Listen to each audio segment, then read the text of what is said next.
Om Namo Bhagavate Sri Ramana Namaskaram. Today I'm going to be talking about verse 20 of Uḷḷadu Nāṛpadu Anubandham. I'll first read the verse and the meaning, and then I'll explain it. That is, the verse is Idia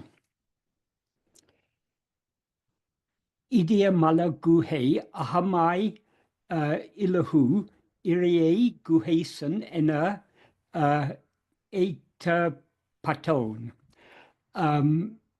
Nitam anea guhesan yan ennum soham bhavanai dan nin udumbil didum urum nan ennum didum pol abhyasa balatal at devai nikil side udul nan ennum avidde sengatiron ede irul pol sideum andre. The meaning of that is the Lord shining as I in the cave of the heart blossom alone has been extolled as Guhesan. By the strength of practice of constant meditation, he is I, namely such Guhesan is I. If standing as that Lord, like the firmness called I, that is fixed in your body, ignorance called the perishable body is I, will immediately perish like darkness in front of the sun. That's a very literal translation. If we slightly expand it to bring out the meaning, the Lord shining as I in the cave of the heart blossom alone has been extolled as Guhesan, the Lord of the cave. By the abhyasa bala, the strength of repeated practice of constant soham bhavana, meditation, he is I, namely such Guhesan, the Lord who shines in the heart as I, alone is I. If you stand, remain or abide as that Lord, namely I, as firmly as I is now fixed in and as your body, the avidya, ignorance in the sense of a false awareness called this perishable body is I, namely ego, will immediately perish or be dispersed like darkness in front of the sun. I'll give a little bit of background about this verse. This verse is, Bhagavan adapted this from two verses in a work called Prabhulinga Lile, which is a Tamil translation or adaptation by a great devotee called Turemangalam Shiva Prakasha Swamigal, of an earlier work composed by Chamarasa in Canada on the life of a Veerashaiva saint called Alama Prabhu. Bhagavan implies, in this verse, Bhagavan implies that the correct way to understand Soham Bhavana, the meditation he is I, is that he is I, Soham means the Lord who shines in my heart as I, alone is I. In other words, Soham Bhavana will yield its intended result of eradicating ego, the false awareness I am this body, only if the he in Saha, in he is I, Soham, is correctly understood to mean nothing other than what shines in the heart as I. Because if we take it to mean anything other than I, our attention when meditating he is I will be oscillating between I and whatever other thing we take he to be referring to. Since he is I implies that there's no he, God or Brahman, other than I, our aim should be to keep our attention fixed on I so firmly that it is not diverted away towards anything else at all, even to the slightest extent. This is why he described this practice in verse 8 of Upadesha Undiyar as Ananya Bhava, meditation on what is not other, thereby implying that we should meditate on nothing other than I. because God alone is what exists and shines as I in the cave or innermost depth of our heart. So coming back to the verse itself, the first sentence is, first I need to explain about this word guhesan. Guhesan is a name of Lord Shiva. It's also, I believe, sometimes applied to Muruga, Subramanya, Kartikeya, but generally Guhesan means Lord Shiva. And it's a name that is particularly used in the, among the Veerashaivas. The Veerashaivas are a Shaivite group of devotees in Karnataka. They almost all of them are in Karnataka, and there are many Veerashaivas there in Karnataka, and they're a very interesting group of devotees. That is, they are one of the few, not the only, but one of the few groups of, we can say sects, but not sects in a narrow sense, but sects. They're one of the few sects in India who completely reject not only casteism, but also gender discrimination. That is, according to their theology, Shiva abides in the heart of all. And because he abides in the heart of all, there is no high and low. Everyone is equal. So there's no high caste, low caste. There's no discrimination between male and female. All are treated as equal. And Veerashaivas, they all carry around what is called the Atma-linga, their own personal linga. They carry it it's in a casket, but it's hung around their neck. And they take it out and they worship it. They do go to temples, but they don't consider temple worship as essential. The most essential worship is the worship of the personal linga, I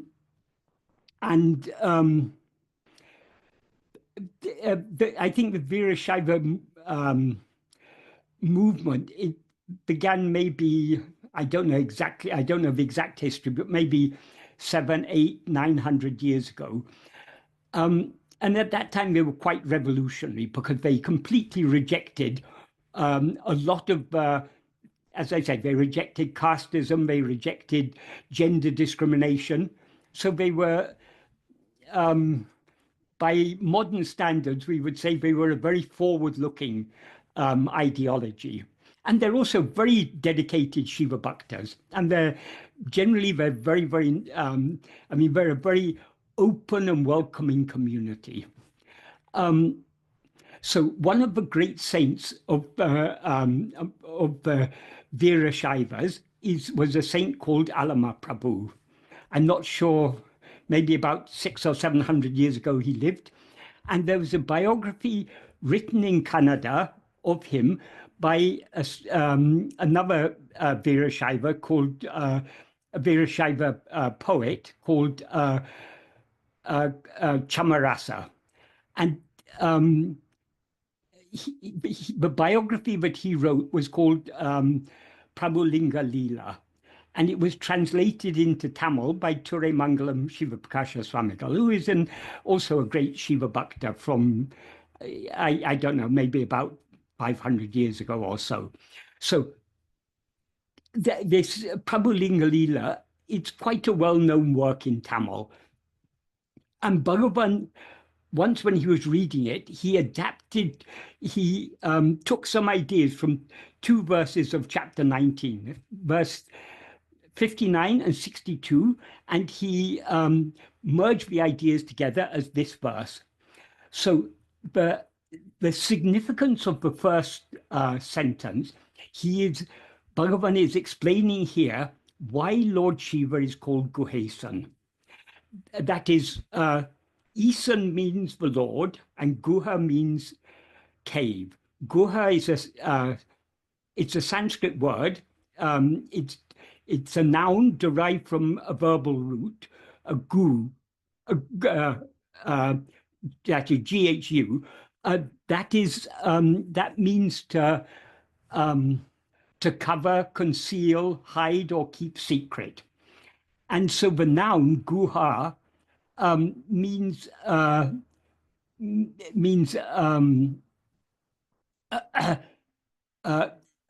a cave, hiding place, or to also metaphorically means the heart.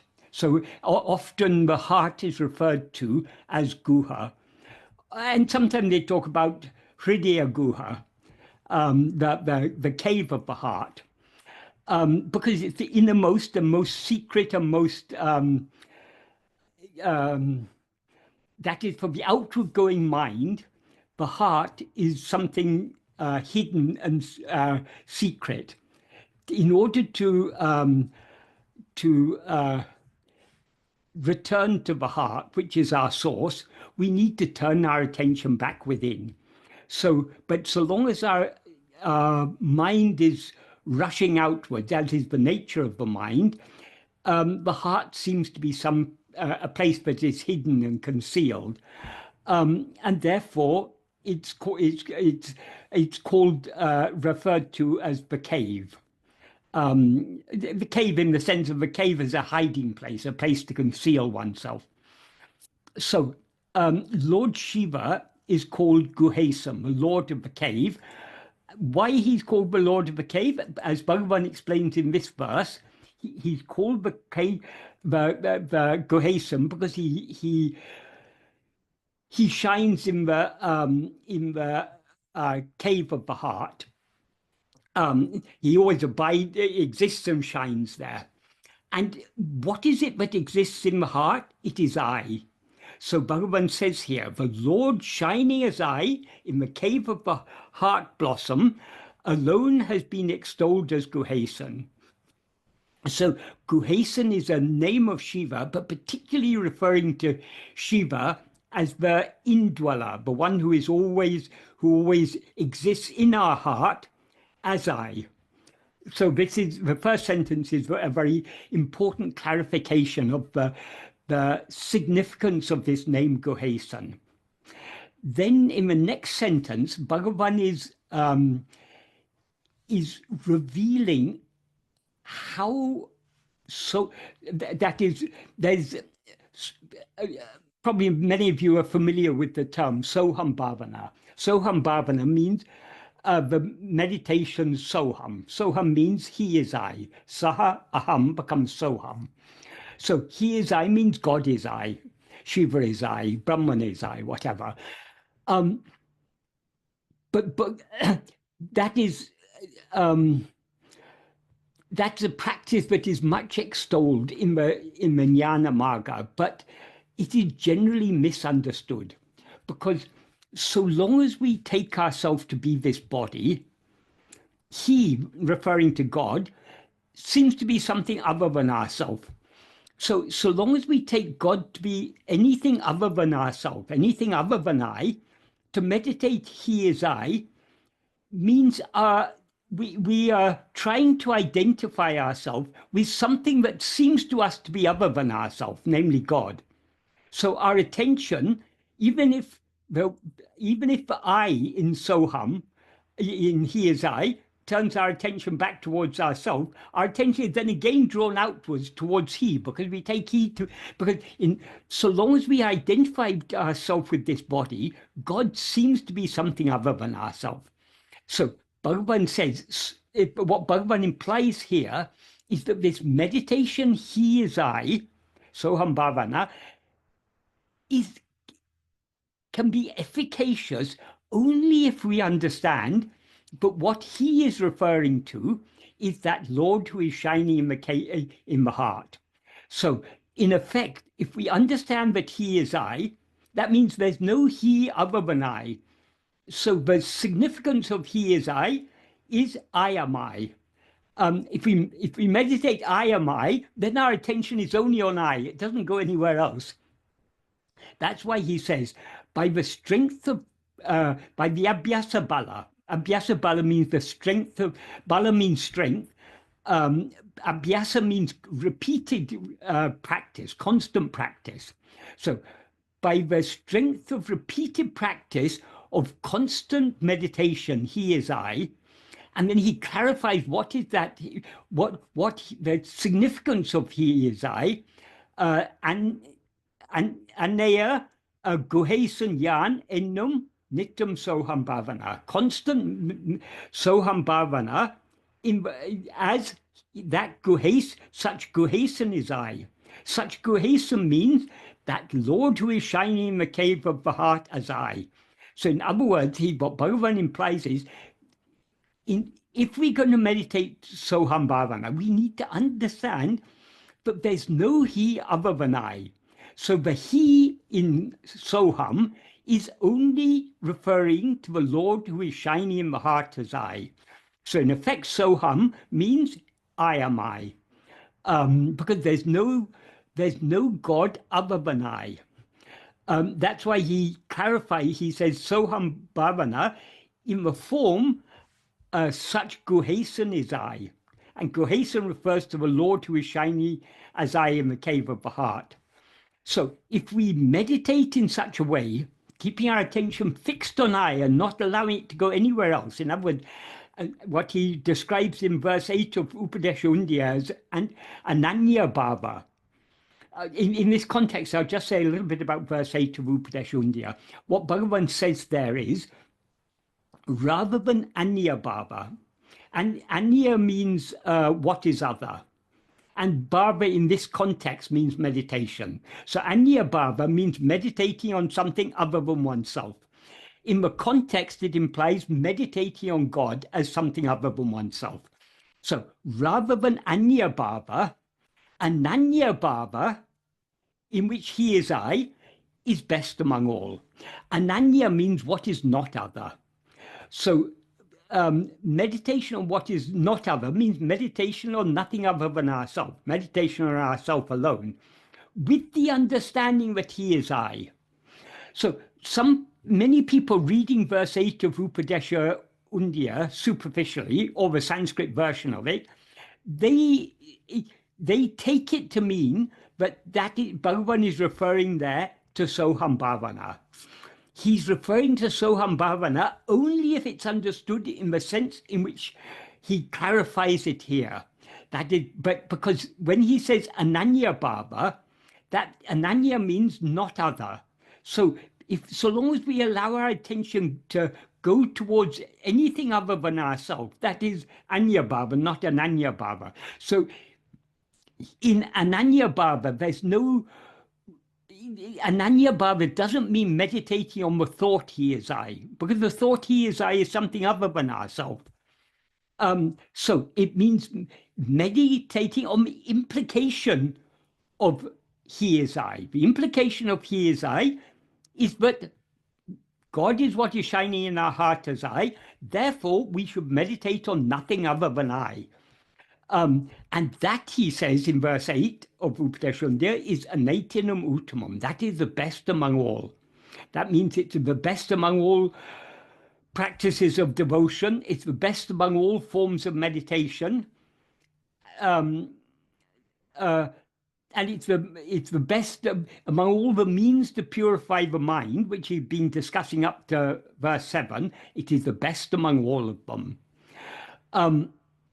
So here, as I say, he says, by the abhyasa bala, the strength of repeated practice of the constant meditation, he is I, in the form such guhesan is I, if we stand as that Lord, like the firmness called I that is fixed in your body, what that implies is, if we, by fixing our attention on I, when we fix our attention on I, we thereby subside. That is, the nature of ego is to subside by attending to itself.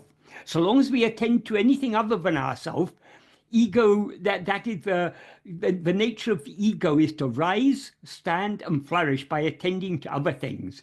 But if it attends to itself, it will thereby subside.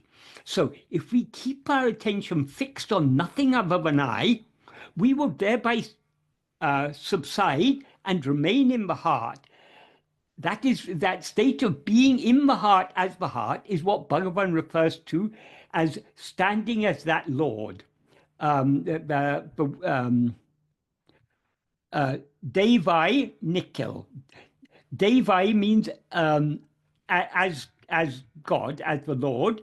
Nikhil means if one stands. It literally means if one stands. That means if we remain as that Lord, if we remain as the Lord who is shining in the cave of the heart as I, if we abide so firmly as that Lord, as firmly as this I is now fixed in the body.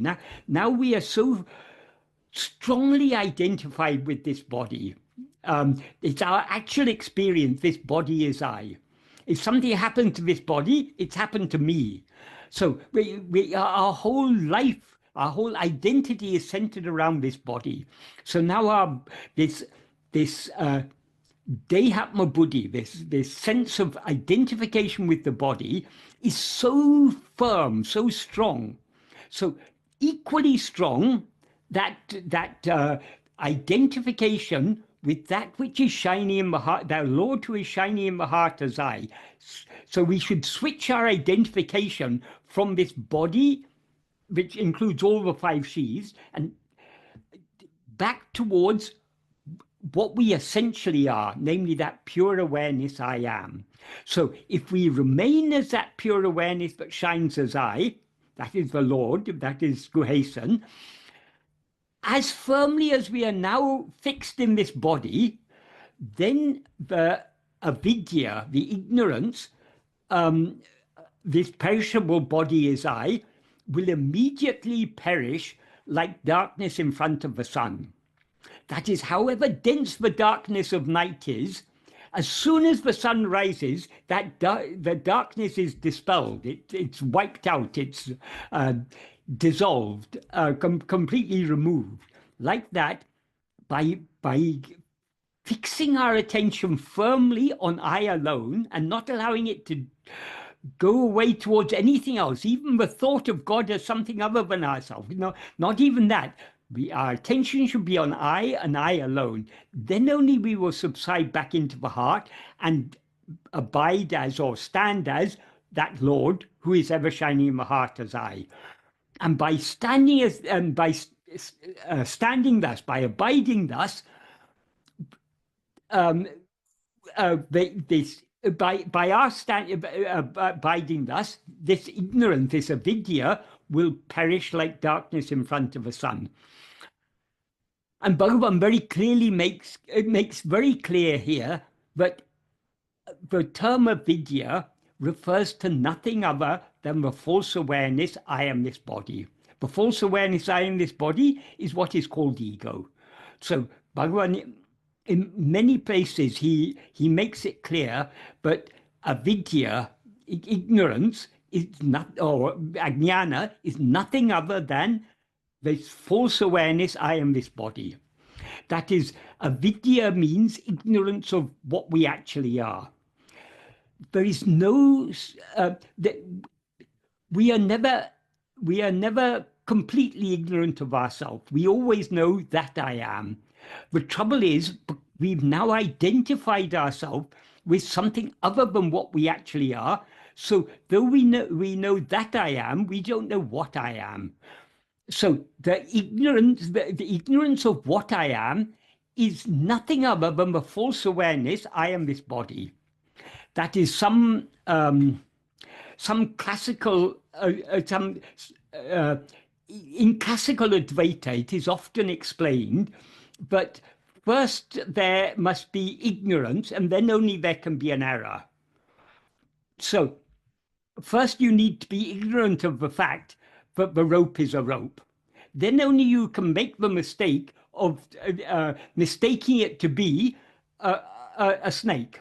If you weren't ignorant in the first place, you couldn't make that error. So they make a distinction between self-ignorance and the error of identifying ourselves as a body. But Bhagavan makes it clear there is no ignorance other than this false identification, I am this body.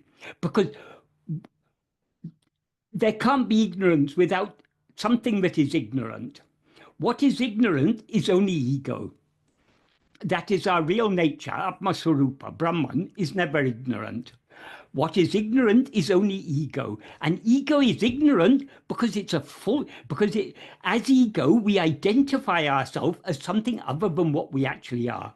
So now this awareness, I am this body, this I, we are so firmly identified with this body. This has to be removed, and it can only be removed by switching our identification from this body to what is ever shining in the heart as I. So only by turning our attention within and holding on firmly to that I, can we shed this false awareness, I am this body, and that false awareness, I am this body, is what is called avidya. There's no avidya other than this. So according to Bhagavan, the ignorance and the error are one and the same thing. It's not, but one is, first there's ignorance and then there's error.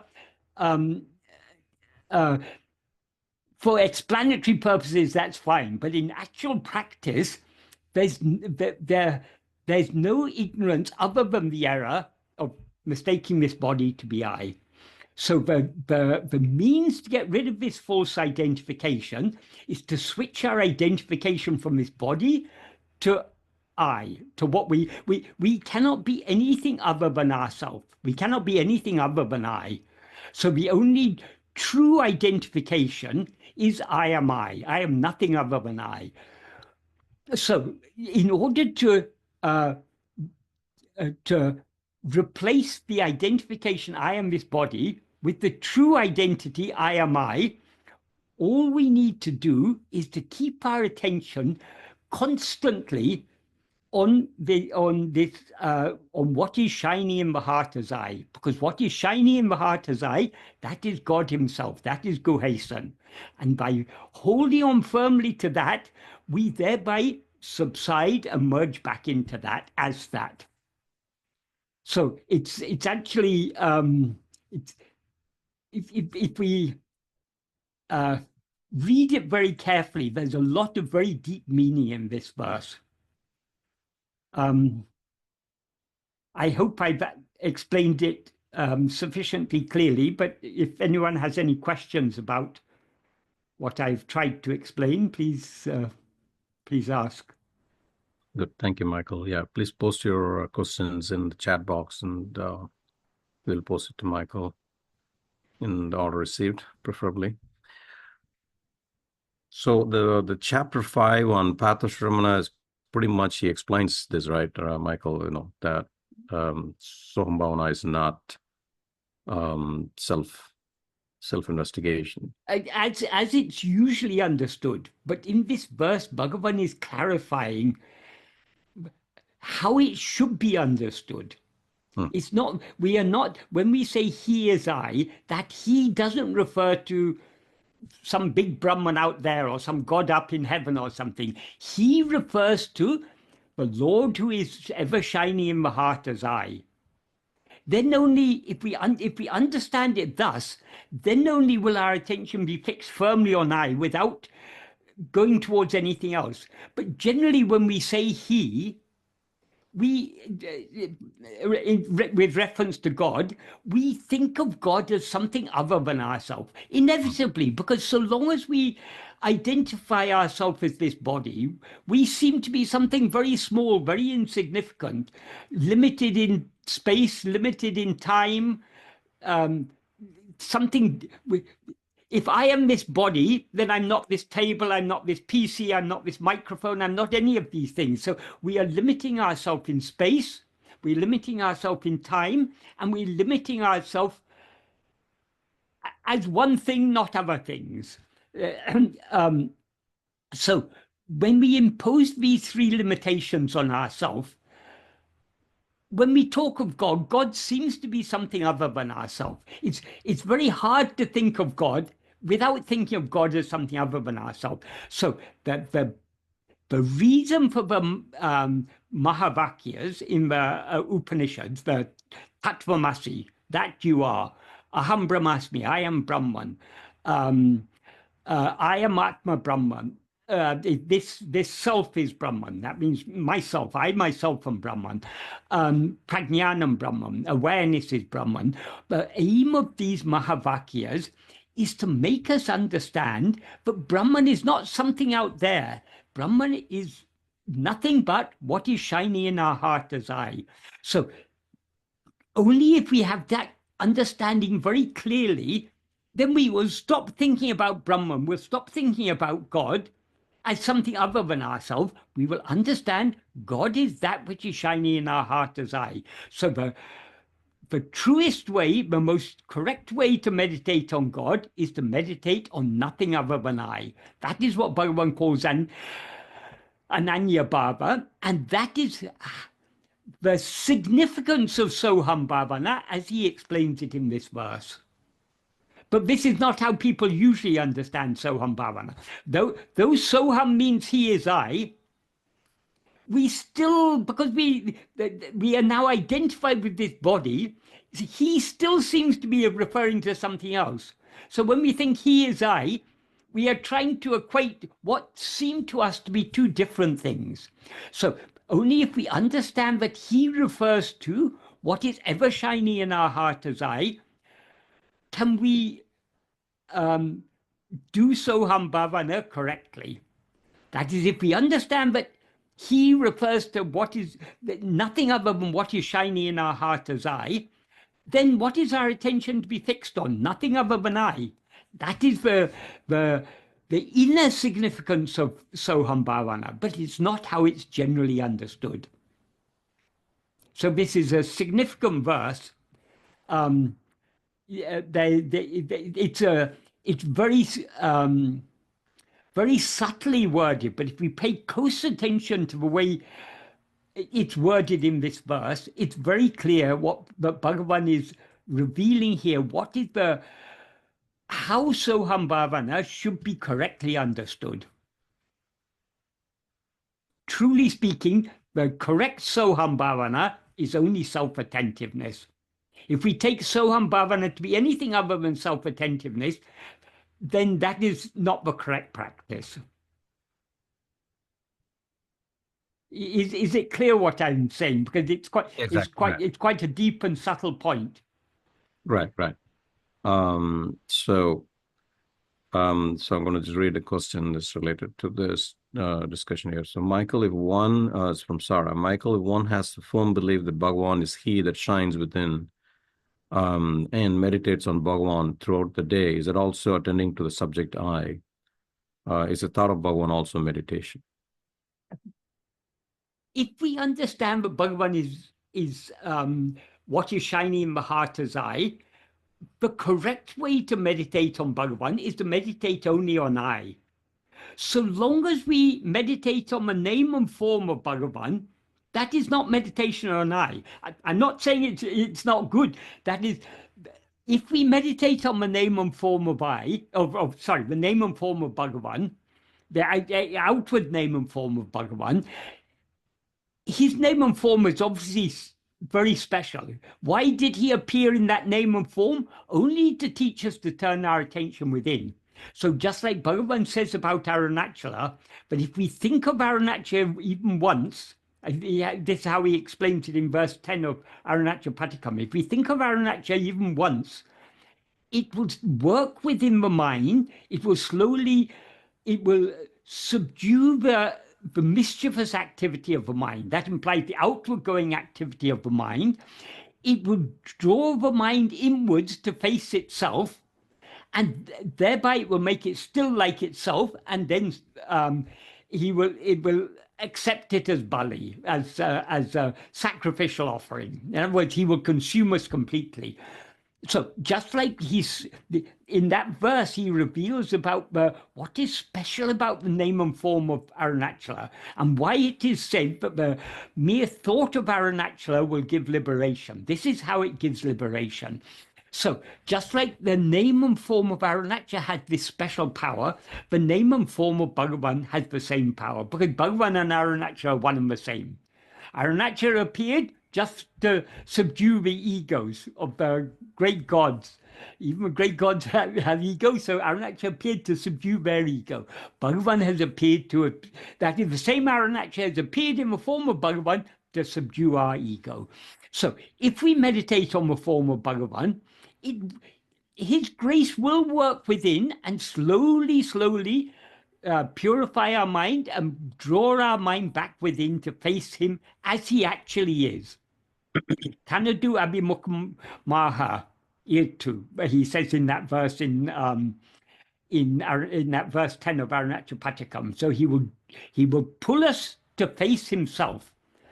Face himself means face. He is what is shining in the heart as I. So facing himself means facing I. So if we want to truly meditate on Bhagavan, the best way to meditate on Bhagavan is to meditate on I, with the understanding that he is I. There's no, but what Bhagavan truly is that which is shining in our heart as I. Because our minds are outward going, it was necessary for him to appear outwardly in the name and form of Bhagavan Ramana in order to tell us to turn our attention back within. So the true Ramana Dhyanam is Swarupa Dhyanam. Or let's say the Swarupa Dhyana alone is the true Ramana Dhyana. Meditating on our own being, that alone is true Ramana Dhyanam. Right. Thank you, Michael. Rebecca, you want to go ahead with your question? Yeah, so the issue that I'll just read this. When I hear phrases like this, by the strength of practice of constant meditation, there arises this thought then to do the practice of constant meditation. Like there is someone who it needs to be done. Sometimes it's, oh, I'm not doing it well, or I want to do it better, or I need to do it better, or whatnot. But then witnessing that process, that thought process, seems to be a part of the ignorance and error that you were just describing. And that switching or replacing the identification by keeping the attention on what is shining as I just doesn't seem possible in that place, because I'm so caught up in that other, the desire or the thought, I guess. And so where it always leads me is just, well, okay, so well, that's just where I am. Maybe, Bhagavan just needs, this just needs more maturation, more time, or whatever. But it often can feel like a resignation, like okay, this is just where I am. And I just don't know if there's something more to do to help train the attention back on the I, or if it's just a matter of surrendering and letting go, like, well, I just can't get there right now. You know what I mean? But how to surrender except by holding on to I? So let's not give up the attempt. That is, we shouldn't be thinking about the practice. We should be doing the practice. And the practice is nothing other than attending to ourselves. So when we are practicing, we're not thinking of attaining some goal or something. We are simply keeping our attention on ourselves, trying to see what we actually are, trying to be aware of ourselves as we actually are.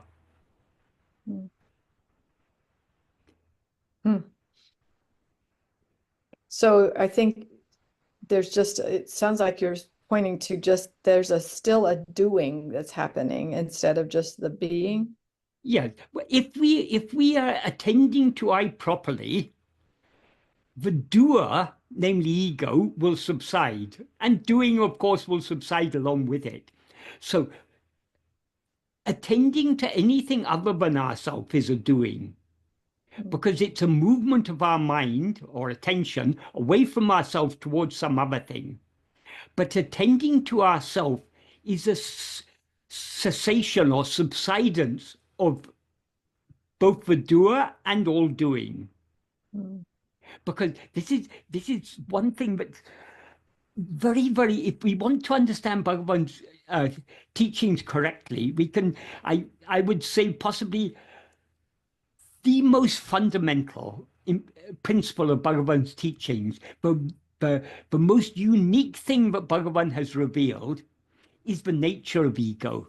I don't think, as far as I'm aware, in no scripture or any text before Bhagavan was it made so clear that the nature of ego is to rise, stand, and flourish by attending to things other than itself, but to subside if it attends to itself. That he explains this, or to put it in other words, we seem to be ego so long as we're looking away from ourselves.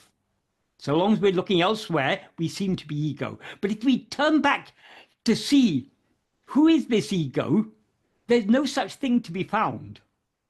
This is what Bhagavan explains very clearly in verse 25 of Uڵḷadu Nāṛpadu. The subject of that verse is in the last line, in which he says, Uruvatra Peyahande. Uruvatra means formless. Pei means a demon or evil spirit. Ahande means ego. So the formless demon ego, that is the subject. But from the first line, what he begins by saying is, so it's important to understand it's formless. Because it's formless, that formless means it's got no separate existence of its own. So how does it seemingly come into existence? It must grasp form, it must identify itself with a form in order to have a separate existence. Because in a state of formlessness, there's no divisions, no limitations of any kind. So it's only when we identify ourselves as a form, but we seem to have a separate existence. So in its essential nature, ego is formless. But so long as it's formless, it's not ego. So he says, from the beginning, he says, Urupatri undam. That means grasping form, it comes into existence. That sometimes people take it to mean by grasping form, but that's not what he says. He says grasping form. What he implies is, as soon as we rise as ego, we project and identify a body as I. So without grasping a body as I, we cannot come into existence as ego. And then in the next sentence he says, Urupatri nikam, grasping form, it stands.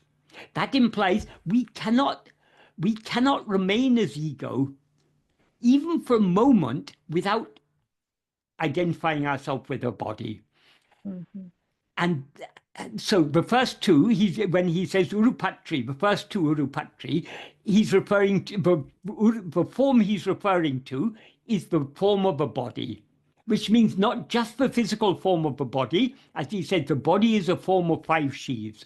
So it includes the body, the life, the mind, the intellect, and the will. All these 5 are what are called the 5 sheaths. And this is what we identify, we experience as I. So grasping the form of a body, ego comes into existence. Grasping the form of a body, it stands. And having come into existence and standing, it doesn't stop there. It continues grasping other forms. So in the next sentence he says, Urupatri undu mika ongum. That means grasping and feeding on forms, it flourishes abundantly. How did this formless phantom ego grasp forms? What ego essentially is just awareness. So it can grasp forms only in its awareness. So the implication is that by being aware of form means, and it's not just talking about physical forms, any form, any phenomena of any kind whatsoever, any phenomenon is a form. So throughout the waking and dream states, we are constantly attending to things other than ourselves. All those things other than ourselves are forms. So that is the food on which ego lives. And then he says, uruvittu urupatram, leaving form at grasp form. Because it cannot rise or stand for a moment without grasping form. It's constantly letting go and grasping other forms. And when at the time of death of this body, when it lets go of this body, it will it'll project and grasp some other body. So this is the nature of ego. The implication of these first 4 sentences is that the very nature of ego is to rise, stand, and flourish by attending to things other than itself. But what happens, instead of trying to grasp forms, which are all things other than itself, what happens if ego tries to grasp itself? That's what he says in the 5th sentence.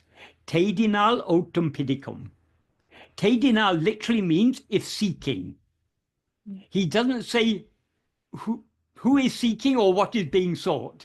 But the implication is, if ego seeks its own reality, if ego seeks to know who am I, otum pidicum, it takes flight, it runs away.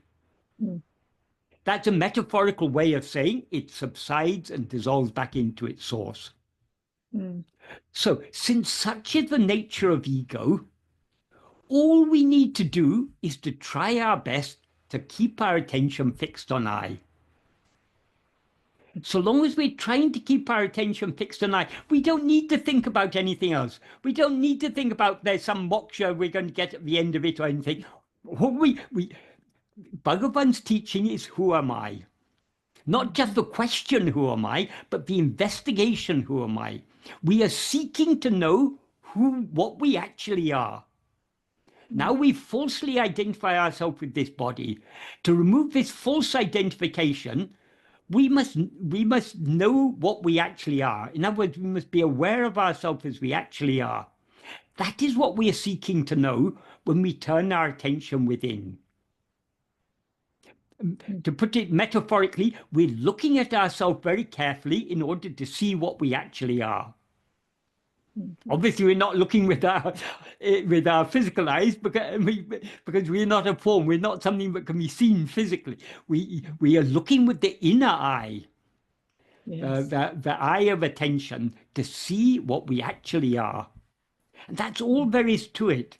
We don't have to worry about anything else. And that itself is surrender, because the nature of ego is to subside when we attend to it. How to surrender this ego? The only way is to attend to it.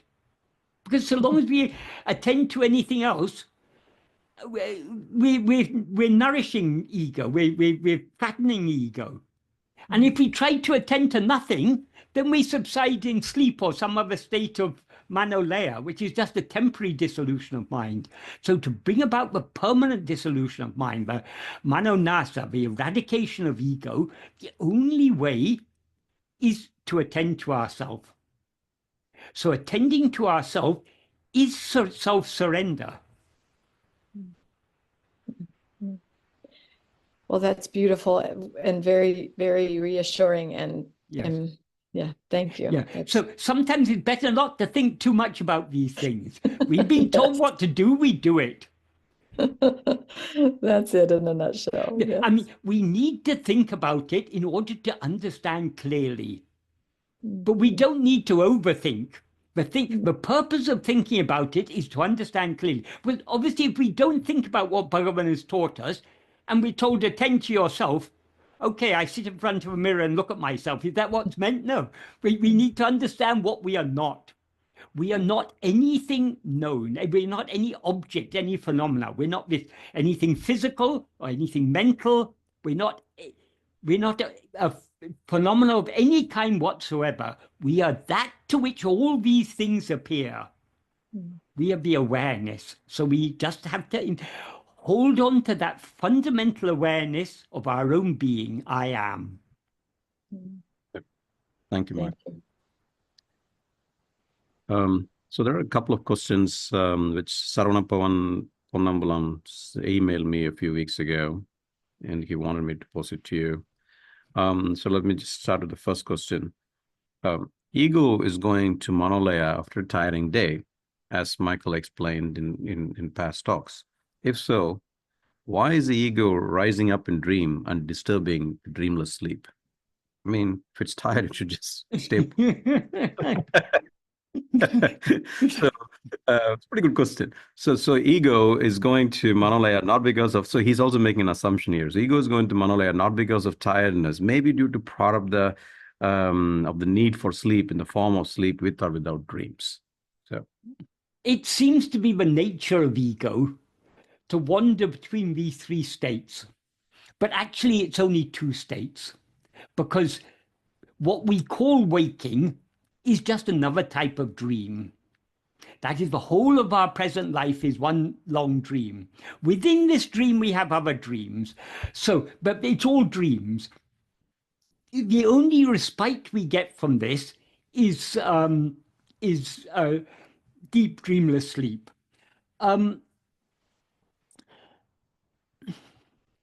This is just the nature of ego. Why do we have three states, or what seem to be three states rather than two states? It's just the nature of things. Why should we're actually very fortunate, but we dream, because if we reflect upon dream, in dream our experience in dream is essentially the same as our experience in this waking state. As in this waking state, in dream, we project and I experience a body as I. And so long as we experience that body as I, the world in which that body seems to be real. Because the dream body is a part of the dream world. When we take the dream body to be I, the dream body seems to be real, because what is actually real is only I. So by identifying a dream body as I, we make the dream body seem to be real. And because the dream body seems to be real, since it's a small part of the dream world, the whole dream world seems to be real. That's why so long as we're dreaming, it all seems to be real. If we're being chased by a monster or something, we feel real fear.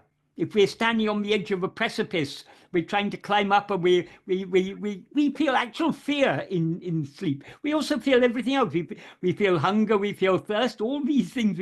Everything that we experience, there's nothing that we experience in waking state that we could not, and often that we could not experience in dream. And often we do experience all these things. So dream is a very, very helpful in helping us to understand the unreality of our present state. So we can say possibly we are given the state of dream by grace, but whatever it is, we don't have to analyze these things. Our interest should be trying to know, who am I? So we need to we need to analyze these things to the extent to which we understand clearly what Bhagavan is talking about. Once we've understood what he's talking about, then we need to put it into practice. Otherwise, we can go on asking endless questions. Why is there dream? Why does ego rise from sleep? If it didn't exist in sleep, why does it rise again in waking? We can go on asking. There's no end to questions. That's why there's in this world, there are libraries full of philosophy books and books on religion, books trying to explain these things.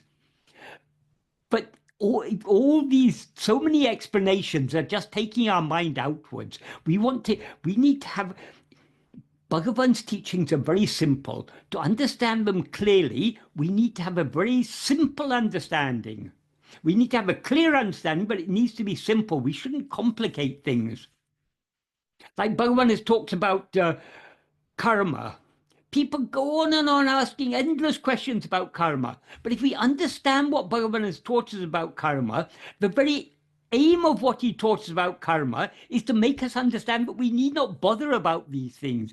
The whole of our external life, it's already determined by prarabdha. It's going to happen as it's going to happen. Why should we bother about these things? We need not bother about these things because it's going to happen. it's going to happen as it's going to happen. All we need to do is attend to ourselves. But instead of grasping the significance of that, people go on asking endless questions about karma. And so, likewise, so true manana isn't trying to find more and more things to question. True manana is trying to simplify and clarify our understanding. So true manana, it's a great skill because the aim of manana is not to multiply thinking, but to reduce thinking. We think about these things in order to understand clearly and thereby reduce what we have to think about. Truly speaking, there's nothing to think about except I. All right. So the second question from Saravana Pawan is, I think Bhagavan said when there comes a stage when you forgot what you learned, all that you learned. Yes. Also, the nature of pure consciousness is achala. Yes.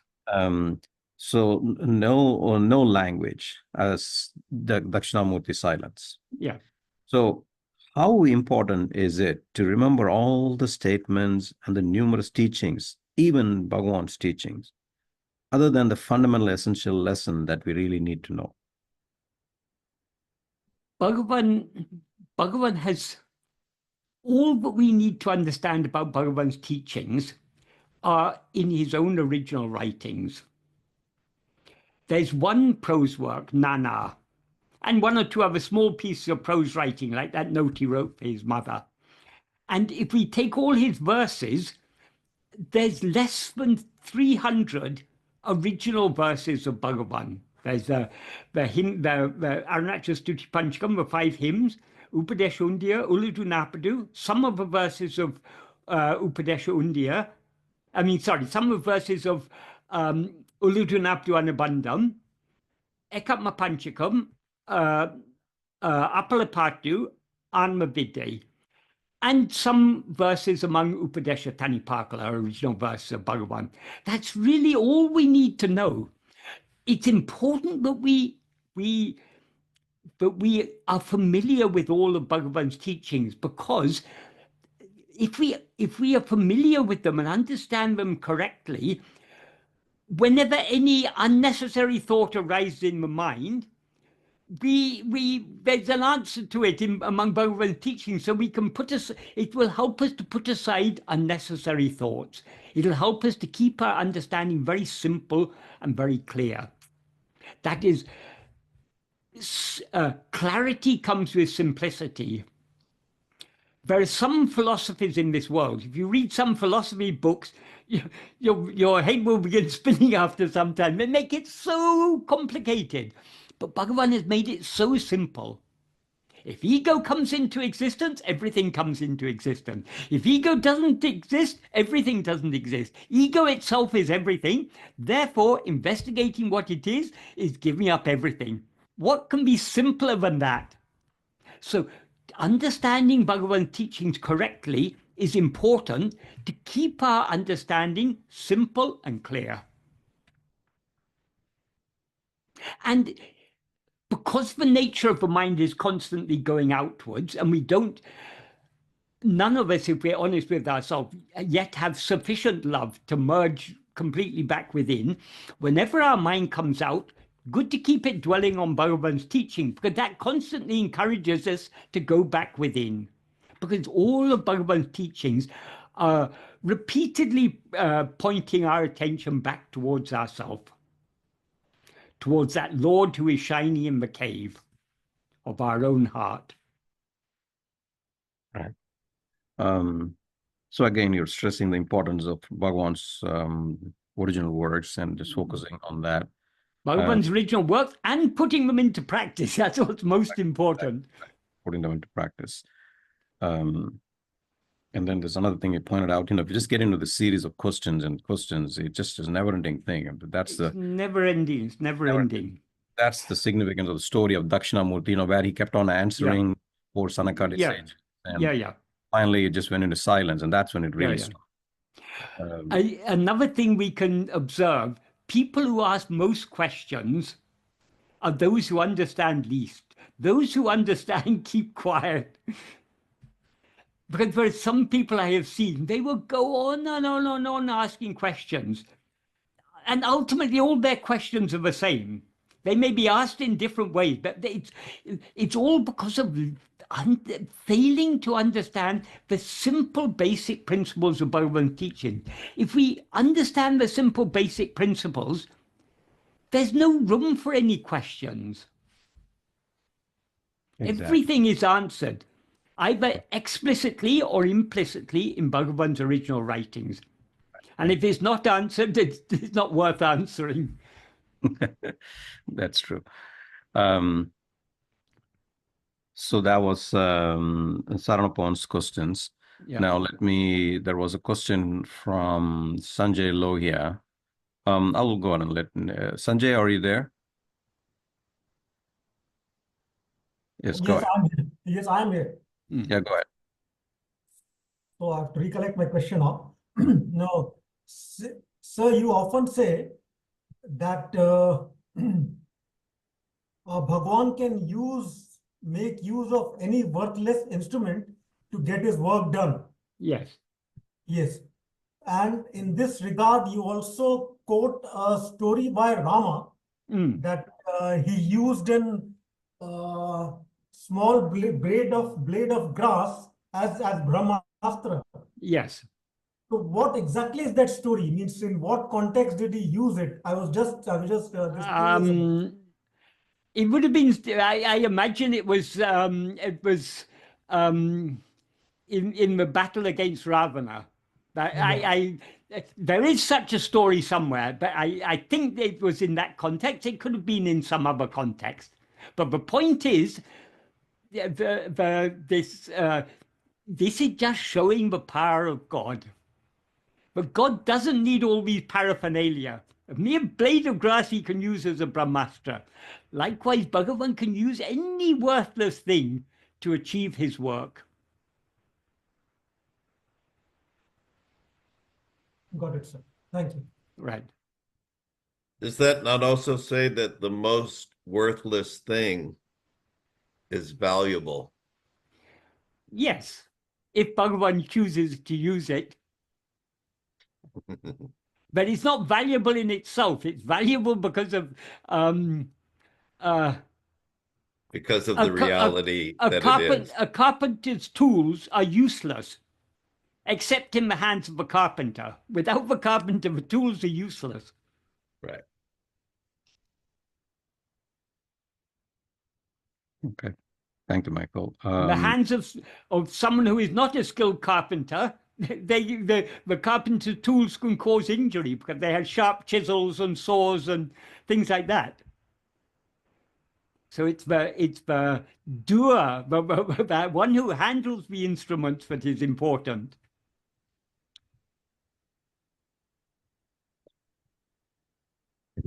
Good. Does that answer your question, Sanjay? Yes, it does. It does. Thank you. Thank you. You're welcome.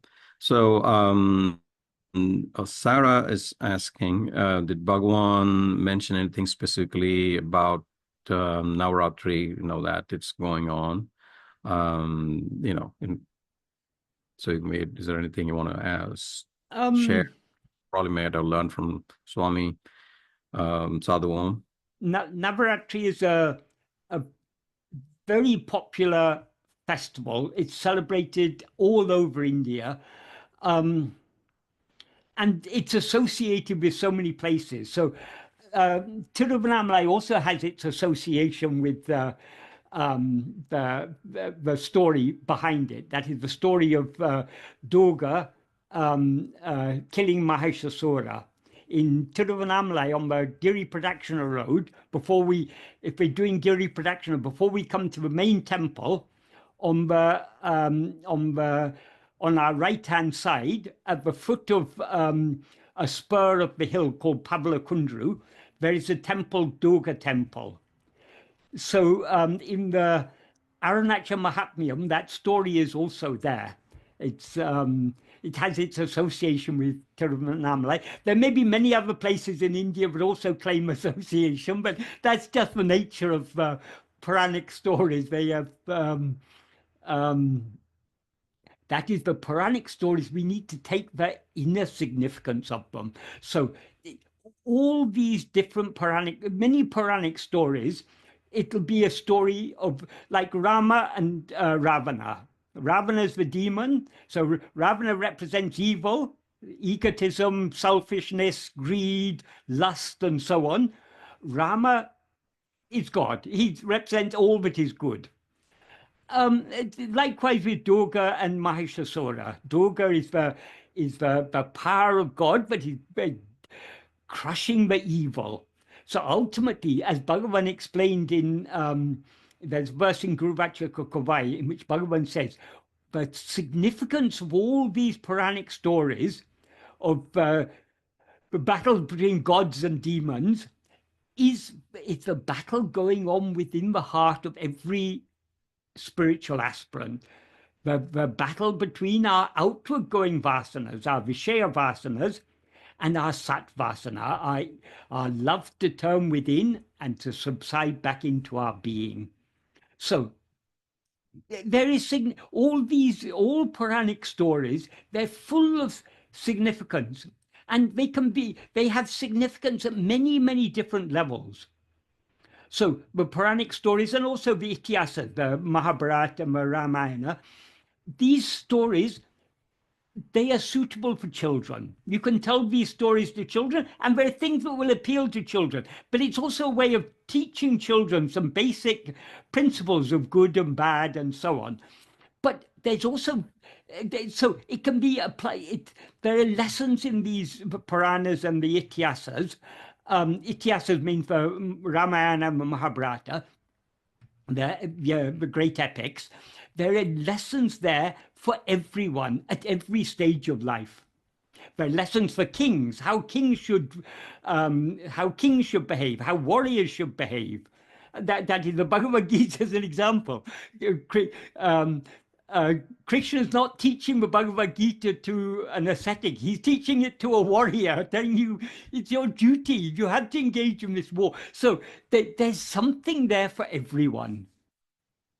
That is these Puranic stories and the Ityasas. They're full of and there's the very deepest philosophy there. In Bhagavad Gita, for example, Krishna talks some of the very deepest philosophy.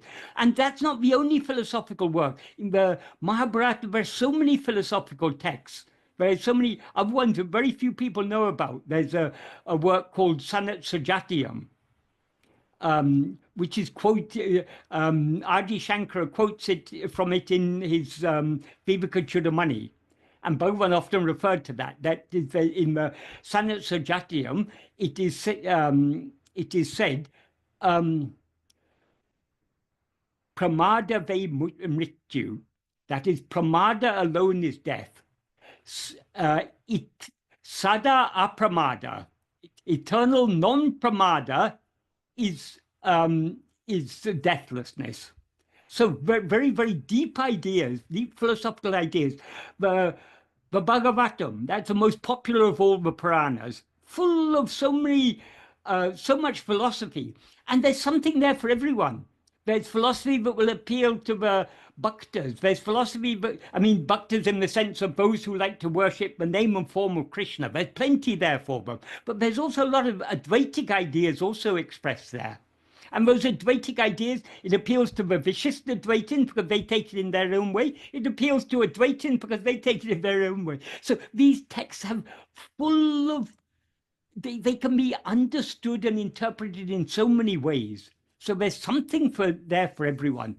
So this story of Durga and killing of Mahishasura, it's one of the stories. And there'll be so much significance. If we consider the story in depth, we can draw out so many deep implications in them. But the essential thing in all these stories of when it's a matter of battle between good and evil is this, as Bhagavan said, it's this battle that's going on in the in the heart of each one of us.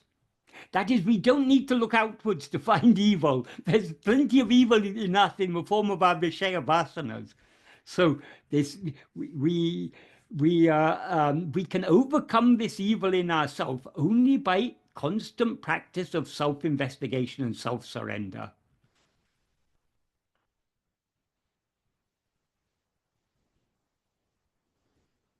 Good. Thank you, Michael. Ram, do you want to? And after Navaratri, the next festival coming up will be, well, next major festival is Deepawali. Bhagavan has written some verses about that, explaining the significance of that. In the story of Deepawali is Narayana, Vishnu, killing Narakasura. And Bhagavan said that Narakasura is ego, and Narakam, the hell, where the Narakaloka, the world of Naraka, is this body. And this ego is ruling over this Narakaloka. And the shining forth of the pure awareness that destroys this ego, that is Mahavishnu killing the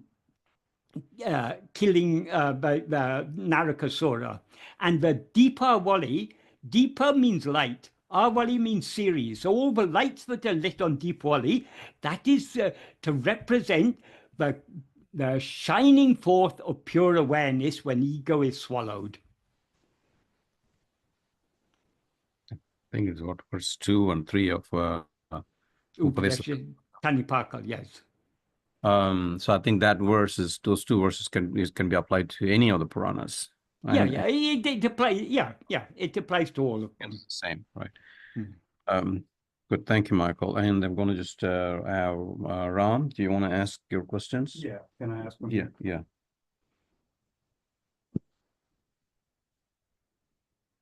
Hello and namaste, Michael. Namaste.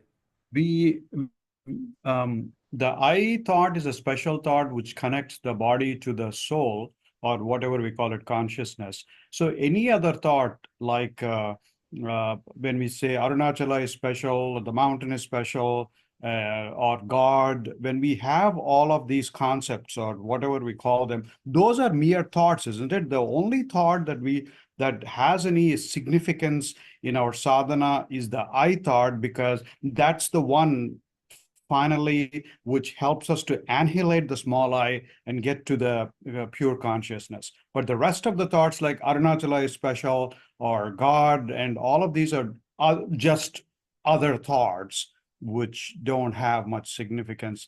Is my understanding correct or not? Not really, no, because we need to understand what we mean by God, what we mean by Arunachala.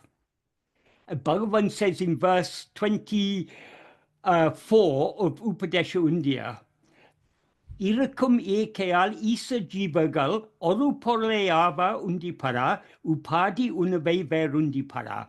What that means is, by being nature, that is in their essential nature, which is pure being, God and soul are one substance, one porul, one vastu. Only the adjunct awareness is different. That is, we seem to be different from God because we wrongly identify ourselves as a set of adjuncts. That false identification with a set of adjuncts is what is called ego, or the thought called I. So the false awareness, I am this body, is what Bhagavan refers to as ego, or the thought called I. So that is an adjunct conflated awareness. It's the pure awareness I am mixed and conflated with adjuncts. So the I thought is the false awareness I am this body. In that false awareness, there's a real portion and an unreal portion. The real portion is I am. The unreal portion is this body. It is also called Chit Jada Granti. So I am is the Chit portion, that is Sat Chit. The body is Jada. So in the Chit Jada, in effect, what you've just said, the Chit Jadagranti is important, the Chit is not important, because that Chit portion, that is God, that is Arunachala. Okay. Bhagavan, in one verse, I think verse 3 or 4 of Arunachala Navamalai, he refers to Arunachala as Chit Swarupa. The very nature of Chit, that is Arunachala. So because our minds are outward going, we conceive of God as something other than ourselves. God has a form, so many different forms, Arunachala, Bhagavan, and Rama, Krishna, Vishnu, Shiva, so many different forms are there. But all these forms, what is the truth behind these forms? Krishna says in Gita, Aham Atma Gudakesha. I am Atma in the heart of everyone. In other words, I am yourself. He's the self of everyone. So if we understand Vedanta properly, Vedanta is constantly pointing our attention back to not the God outside. Yes, if we want to worship God outside, that's fine. But the deeper teaching of Vedanta is that God is the Lord who is shining in the cave of the heart as Bhagavan says in this verse. So more important than ego is what is the essence of ego? It is the pure awareness I am. So the I thought is just another name for ego. It is the subject, the knower. So the ego is always aware of itself as I am this body. What is real in ego is only the pure awareness I am. That is Satchit. That is what we should be investigating. So this, when we say Arunachala or when we say God, it's these are other names for the same pure consciousness. But the physical mountain, which is Arunachala in Tiruvannamalai, does that have any significance? Huge significance, huge significance. Read Arunachala Stuti Panchakam, you'll understand how much significance it has. Because that is, does Bhagavan have significance? Where would we be if we didn't have Bhagavan and Bhagavan's teachings? Because our minds are outward going, our minds will continue going outward. So it's necessary for Atma Swarupa, our own real nature, to appear outwardly in the form of Bhagavan to give us these teachings. And so Bhagavan is our guru. Who was Bhagavan's guru? Arunachala. Because Bhagavan was because of the maturity, he was able to learn all that needed to be learned directly from Arunachala. Arunachala's ever teaching in silence. We are too dull to understand that silent teaching of Arunachala. So Bhagavan has come to give us the silent teaching, to translate the silent teachings of Arunachala into words for our benefit. And what did Arunachala teach Bhagavan? He's expressed it in Aksharamamlai. Tirambiyaham, turning within. Tane dinamaha kankan, see yourself daily with the inner eye. That means the eye of attention. Teriyum, it will be known. Endranaya Arunachala, thus you said my Arunachala. Okay, so the physical mountain itself has significance. I appreciate you clarifying that. Yeah. And I was thinking that that's another thought that needs to be questioned. Who is getting this thought of Arunachala? Mere thought of Arunachala will give mukti. Bhagavan has repeatedly emphasized that. Under pictures of Arunachala, Bhagavan often used to write a verse. He composed the verse and he often used to write it.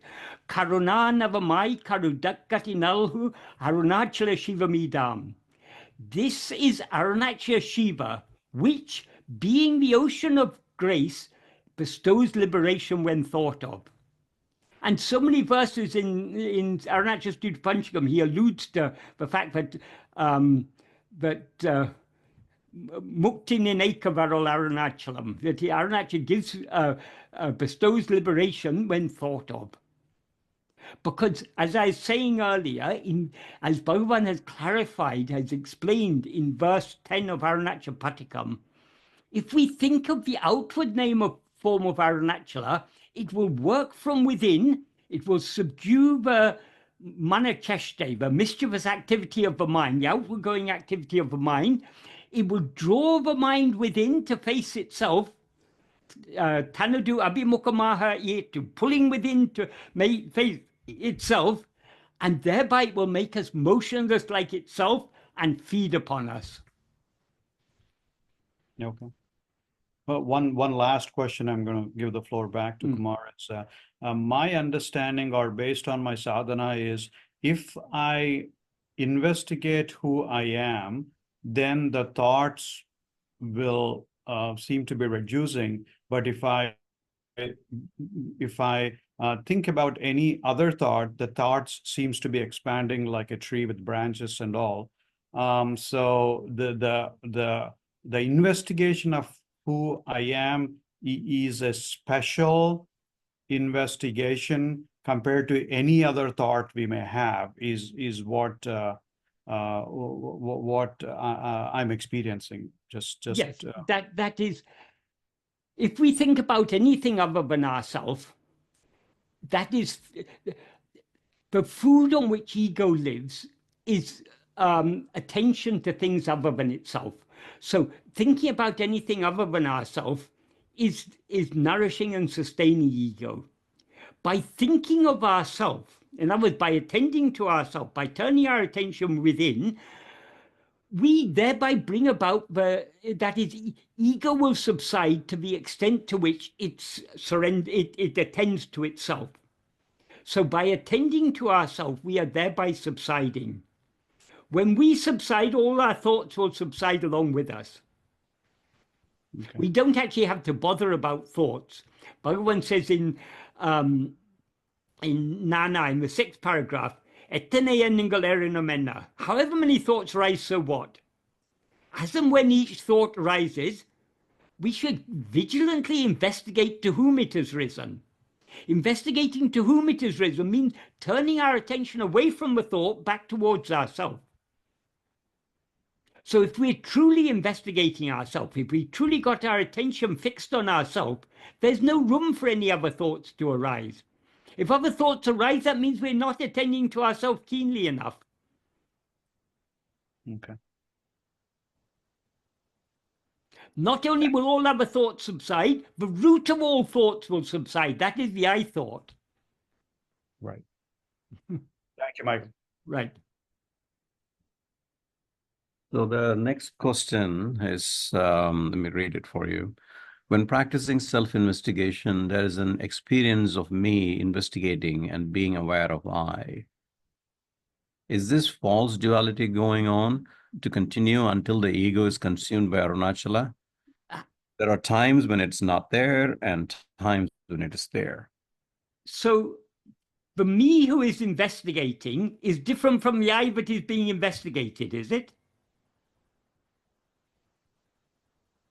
The whole point of self-investigation. Yes. How is that possible? No, I'm saying, no. What I'm saying is I have a false experience of a me investigating I. It's a false experience. Yeah, it's a false experience. If you're really investigating I, that means if your attention is on yourself alone, there's no two things there. There's only one thing. Exactly. So is this experience a temporary experience on the path towards not having this false duality?